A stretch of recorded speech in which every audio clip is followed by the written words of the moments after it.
আজকে চলে এসেছি এই সিজনে ফার্স্ট বিয়ে বাড়িতে এসেছি বারুইপুরের পিয়াস ভবনে। তো সবার প্রথমে তোমাদেরকে ভেন্যুটা ঘুরে দেখাই। ভেন্যুটা ছিল দুর্দান্ত, দেখতেই পাচ্ছ এই যে মাঝখানে এটা ছিল বিয়ের মণ্ডপ। তো ভেন্যু দেখা হয়ে গেছে, তো চলো এবার স্টার্টাসে কি ছিল জেনে নিই। স্টার্টাসে ছিল চিকেন পকোড়া, পনির বল আর ক্রিসপি চিলি বেবিকর্ন, তিনটাই ছিল ভালো। তার সাথে ছিল কোল্ড ড্রিঙ্কস আর কফি। আর এই দেখো পান স্টলটা ছিল ভীষণ ইন্টারেস্টিং। সবাই খাওয়া বাদ দিয়ে আগে পান স্টলে গিয়ে যিনি দিচ্ছিলেন তার নাচ দিচ্ছিল।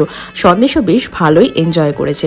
তারপরে হলো বিয়ে খানিকটা দেখে তারপরে আমরা সোজা চলে গেলাম ডিনারটা সার। তো চলো এবার বলে দিই আজকে মেনুতে কি কি ছিল। আজকে মেনুতে ছিল স্যালাড, নান, চিকেন চানা, দম আলু, ফিশ বাটার ফ্রাই, পোলাও, দই ফিশ, মাটন কারি আর চাটনি, পাঁপড়, মিষ্টিতে ছিল সন্দেশ আর রসমালাই। রূপমের এত ভালো লেগেছে রসমালাই, ও খেয়েছিল 5টা রসমালাই। প্রতিকটা ডিশ ছিল দুর্দান্ত। তো চলো আজকের ভিডিওটা এইটুকুই, দেখা হচ্ছে নেক্সট বিয়ে বাড়িতে।